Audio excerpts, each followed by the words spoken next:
Polynésie la première, voici les titres de votre journal.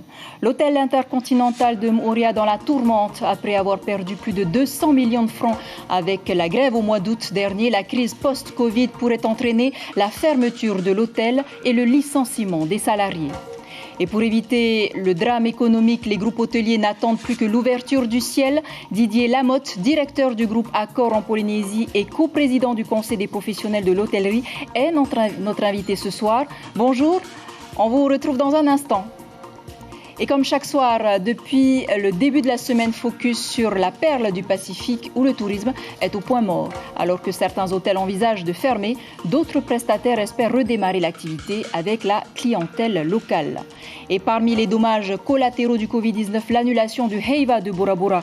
Nous allons retrouver Gilles Tautou en direct de la place Tuvauvau à Vaitapé et son invité Anatole Teraitepo, chef de la troupe de Fanui. Bonsoir, à tout à l'heure.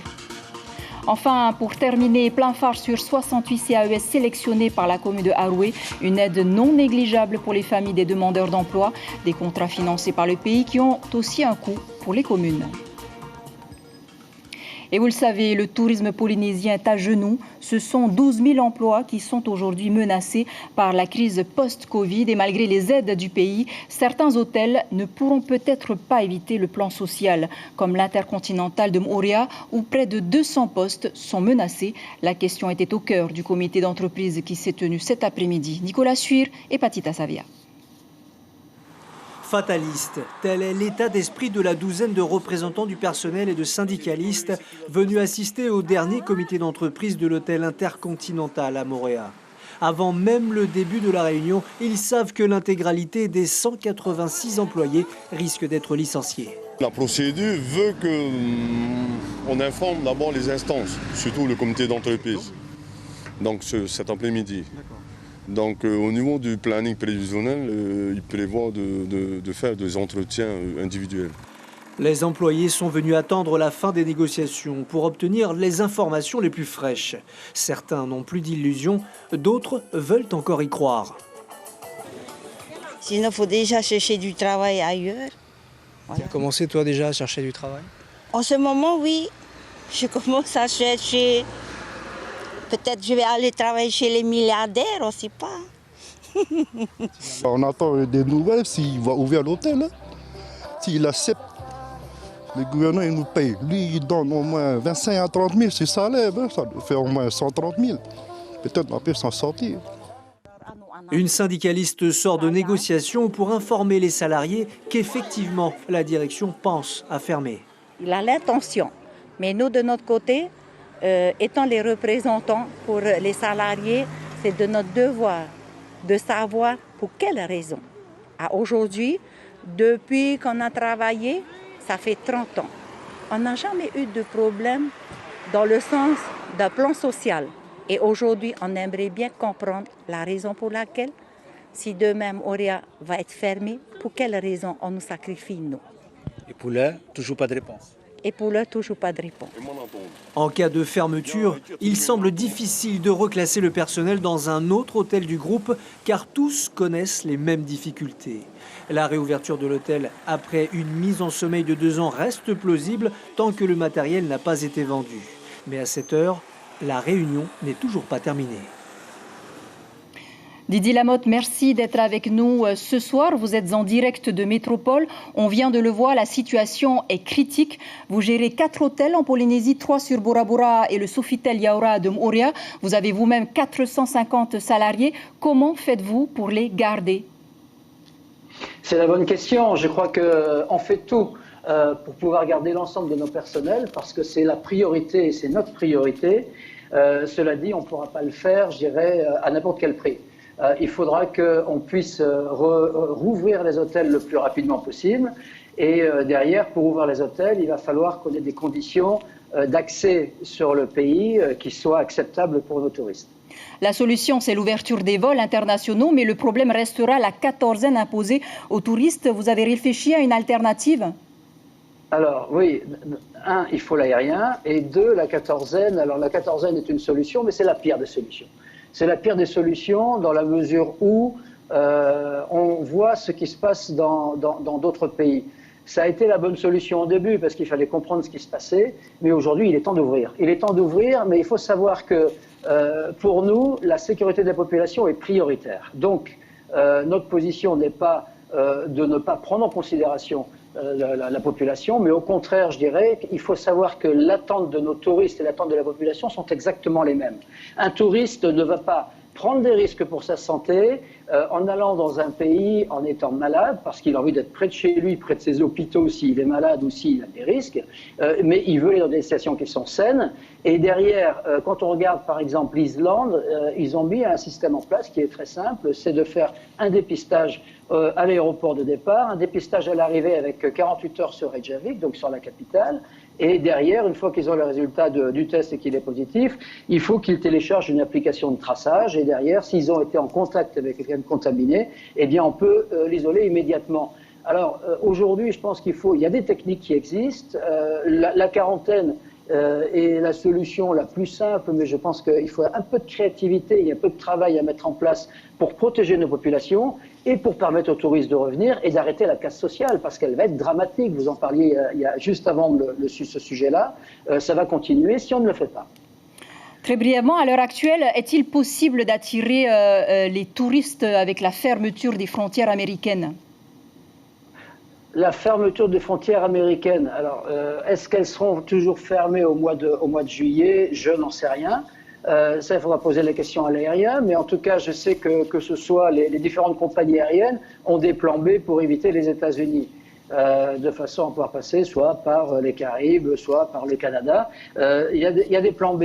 Mais dans un premier temps, il faut absolument qu'on puisse retrouver une activité économique. Vous savez, notre pays, c'est 90% de TPE. Et les TPE et la première industrie est le tourisme.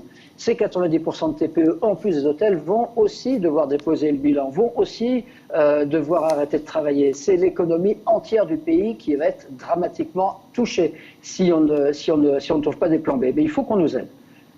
Didier Lamotte, merci d'avoir répondu à nos questions. On retiendra en tout cas que vous utiliserez tous les moyens pour garder vos salariés.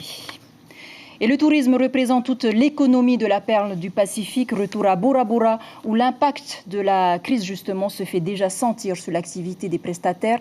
Mais l'espoir subsiste tout de même. Illustration avec l'hôtel Maitei Polynesia à Matira, qui a décidé d'ouvrir pour la clientèle locale en attendant le retour des visiteurs étrangers. Le reportage sur place de Marouki Duri. Les 74 chambres et 26 bungalows de l'hôtel Maitei Polynésie ainsi que le restaurant vont rouvrir à partir du 8 juin. Une décision du groupe qui possède 3 hôtels en Polynésie, dont un à Bora Bora. Avant la crise, le taux de remplissage était de 80%. La priorité du directeur aujourd'hui a changé. Il faudra tenter de conserver la cinquantaine de salariés. Il va falloir relancer ça et je pense que c'est vraiment une bonne chose parce que dans un hôtel, on vit et on est en famille. Donc, ce qui est important, c'est que tout le monde puisse revenir travailler un petit peu, même si on ne travaillera pas tous à temps plein, qu'on revienne un petit peu dans l'entreprise, qu'on voit nos collègues, puis qu'on prenne aussi les nouvelles mesures de sécurité, etc. Depuis que les touristes ont déserté les hôtels, Reinui Bezino démarre ses jet-skis aujourd'hui seulement pour l'entretien. Représentant des prestataires de Bora Bora et lui-même dans le milieu depuis plus de 25 ans, il voit désormais impuissant un système s'effondrer totalement.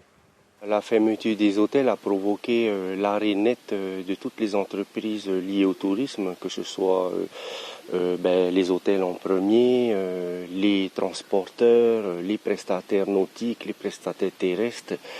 Et dans la foulée, les boutiques de perles, les boutiques de curios, ainsi que les restaurations qui ont aujourd'hui beaucoup de mal. Nous n'avons jamais connu un arrêt net à 100%.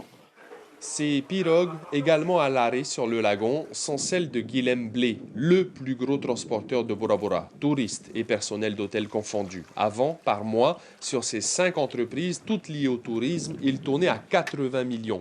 Il avait donc investi dans des bateaux flambant neufs pour une catégorie élevée de touristes. Aujourd'hui, il ne gagne même pas de quoi payer ses charges mensuelles, mais sa principale préoccupation reste ses salariés. On essaye de préserver au maximum nos employés, de maintenir les emplois, et c'est ce qui préoccupe, et le matériel en bon état, c'est ce qui préoccupe notre esprit toute la journée.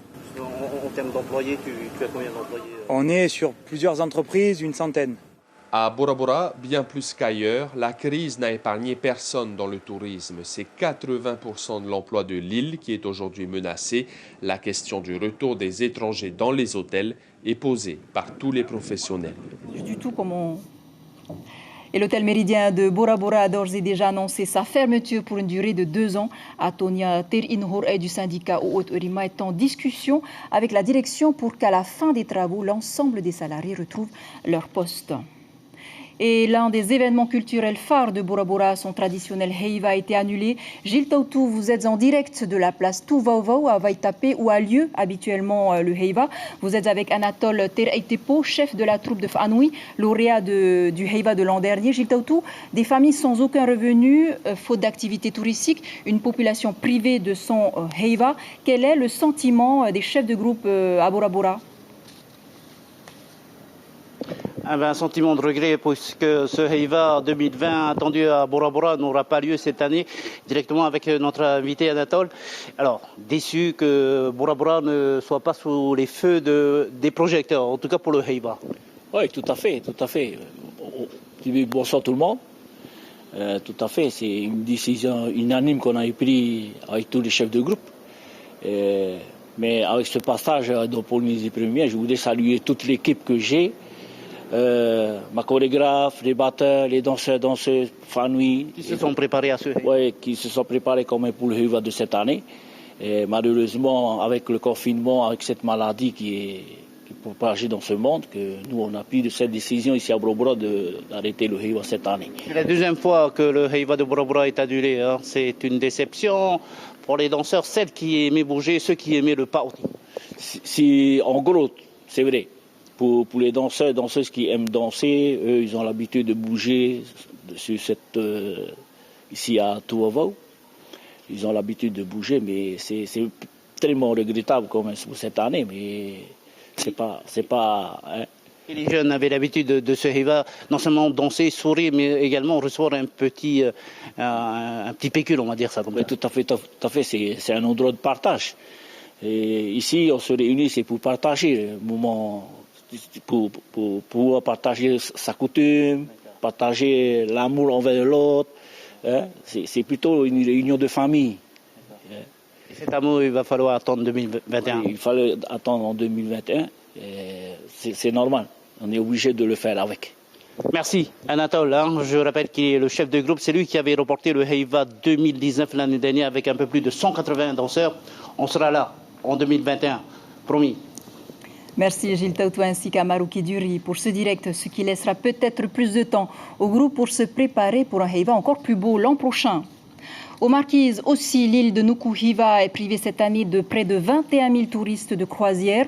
Les paquebots qui ont prévu d'y faire escale au mois d'avril et mai ont été annulés. Les professionnels du tourisme tirent la sonnette d'alarme. Le comité du tourisme de Nuku Hiva garde toutefois espoir. Il espère que tous les paquebots n'annuleront pas leur venue cette année. Je vous propose d'écouter cette réaction recueillie par notre correspondant sur place, Marie Curva.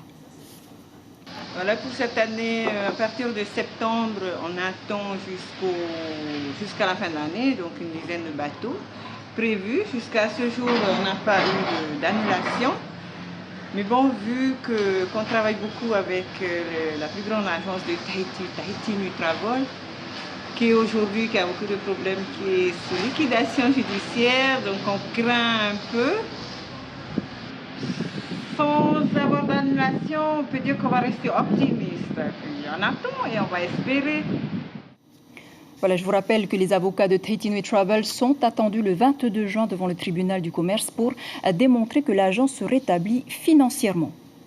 Cette bonne nouvelle, de son côté, le Conseil des ministres de ce mercredi a adopté une nouvelle baisse de 5 francs sur le litre de carburant, 5 francs également sur le prix du gaz à compter du 1er juin.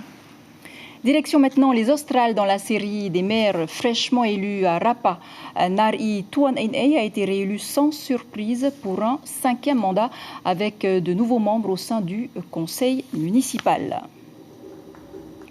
Et cette période favorise bien évidemment le recrutement des CAES. Ils existent un peu partout en Polynésie et les mairies trouvent là l'occasion de bénéficier du labeur de nombreux jeunes pour rattraper certains travaux qui ont pris du retard avec le confinement.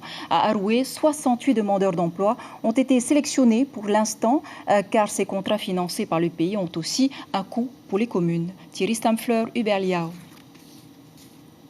Au dire de Marie, cette plage n'a jamais été aussi propre. Les jeunes engagés par la mairie apportent des bras supplémentaires afin d'aider les employés municipaux. La commune a utilisé les listes de demandeurs d'emploi et engagé 68 CAES. Les gens qui m'ont proposé sont venus chez moi. Ils m'ont demandé si je voulais pas faire un CAES.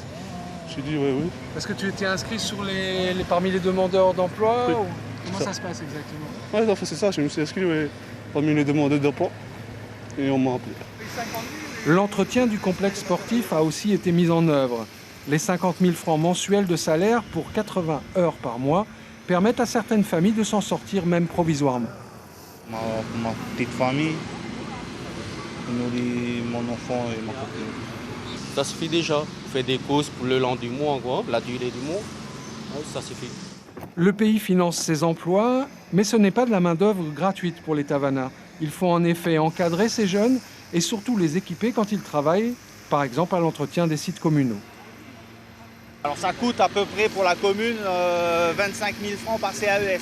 Pour les équiper, c'est ça? Voilà, il s'agit de l'acquisition des équipements, notamment chaussures de sécurité, puisque ils réalisent quand même des tâches qui sont des tâches d'entretien, de nettoyage, et il faut donc qu'ils soient équipés.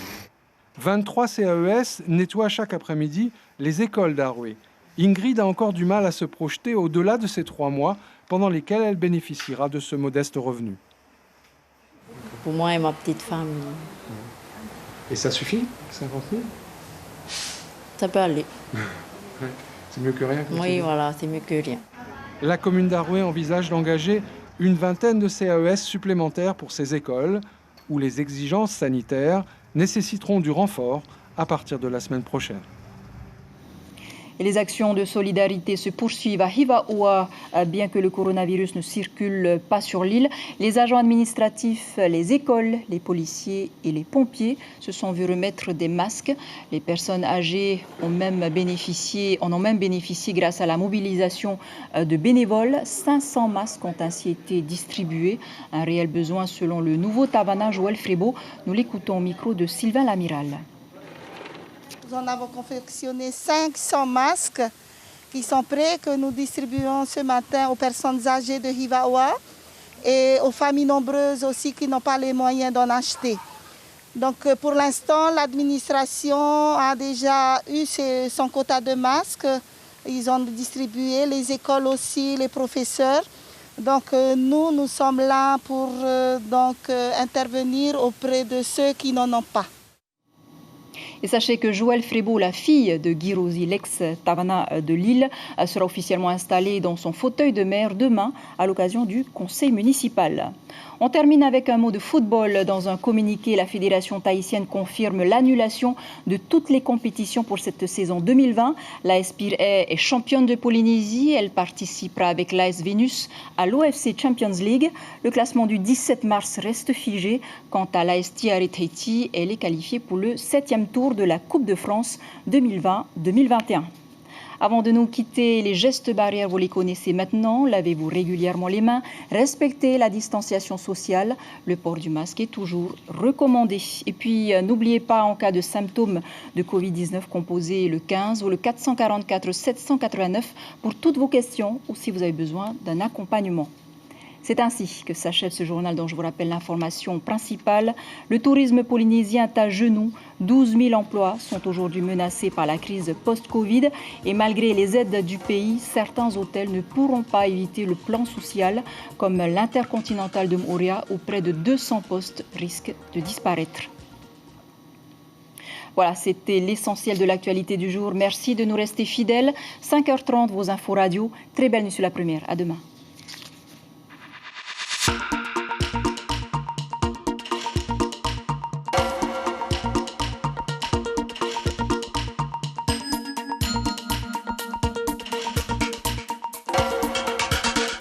Retrouvez notre journal en replay sur notre site internet.